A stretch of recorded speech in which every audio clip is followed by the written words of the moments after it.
For one of the listening strategies books that I chose, I did Freight Train by Donald Cruz. And he did the illustrations for this book as well. So as you can see right here, I have printed out the different colors that are in the book of the train cars.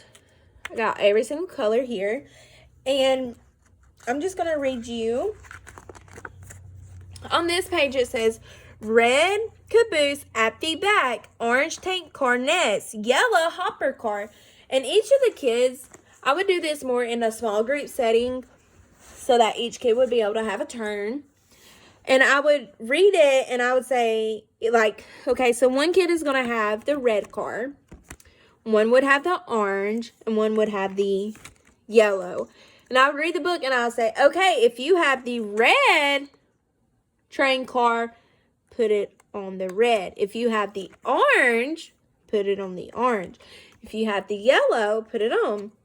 And we would go through this and do it for the green and the purple and the blue and also the black.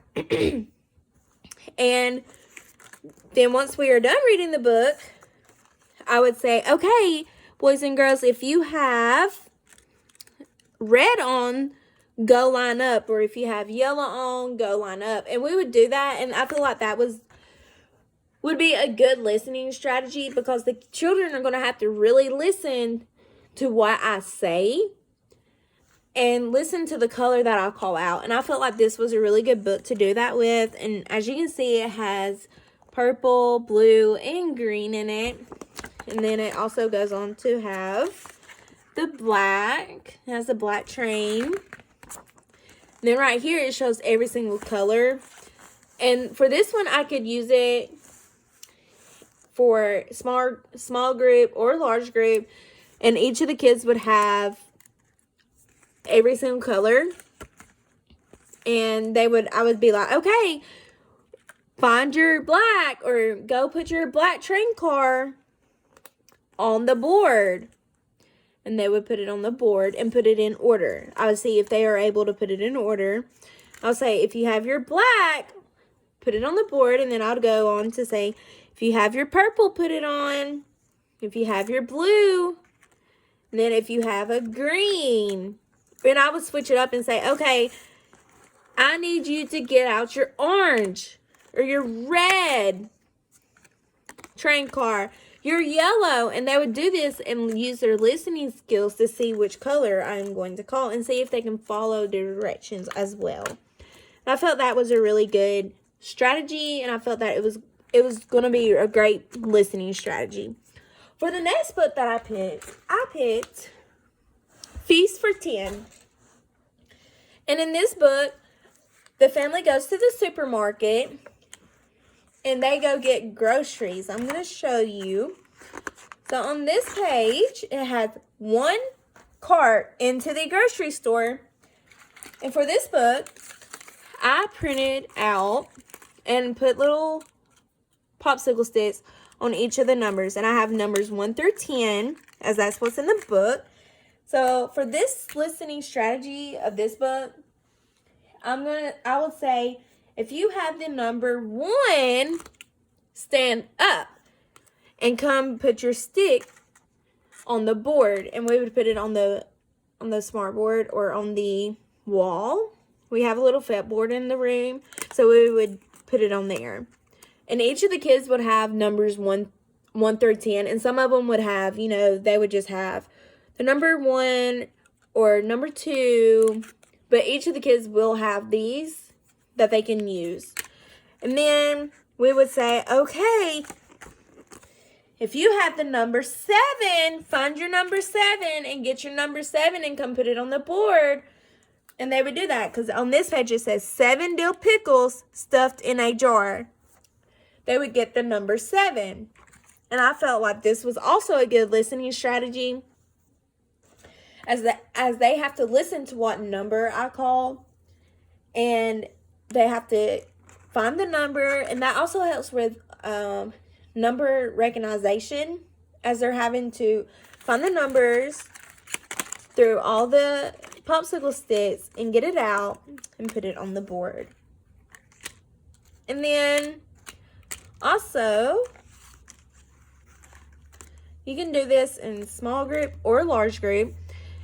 But like I said, each of the students will have their own numbers 1 through 10, and all of them would look like this. And I'm just going to go over again. For this book, I would say, okay, 7 dill pickles stuffed in a jar. They would find the 7 and put it on the board. They would get the 7 and put it on the board.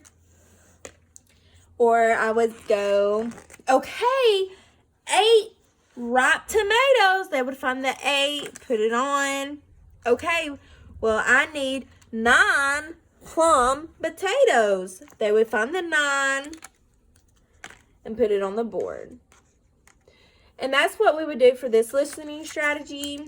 And it also helps with being able to count 1 through 10, as not all kids are going to be able to do that right off the bat. And then for the last one, I have the book called Please Say Please. And this book helps teach manners and what is right from wrong. And as you can see right here, I have a thumbs down and a thumbs up. So each kid will have their own thumbs up and thumbs down. And this book is Please Say Please. And it's a Penguin's Guide to Manners by Margaret Culliver and Will Hellenbrand. And on this book, I'm going to read to you. It says, when friends are invited to Penguin's house for dinner, should they barge right in without knocking? Let eat. Is that right? And I would ask the kids, is that right to just barge right on in someone's house? And the kids would get their popsicle sticks with the thumbs up and thumbs up and thumbs down, and they would either hold up the thumbs up or hold up the thumbs down for whatever they feel is right or wrong. And then also for the listening portion, I would say we would turn the page and I would say, no, that's wrong. When friends are invited to Penguin's house for dinner, they should knock first, then wait until Penguin opens the door. Hello. You see? And then I would say, was that right or was that wrong? And then again, they would either get their thumbs down or their thumbs up, and they would go from there. And then they would do this all throughout the book as it asked them questions. Is that right or is it wrong? And they would just, again, get their little thumbs up or thumbs down and go from there. And I felt like that would be a good listening strategy, as they got to listen to whether it's right or wrong to just barge into someone's house. And then when I say, no, that's wrong, you should always knock and wait until Penguin opens the door. That would be able to say, oh, yeah, that is the correct way. So we're going to hold up the thumbs up. Or, no, that's wrong to barge into someone's house unannounced. And they would hold down the thumbs down. Thank you guys for listening.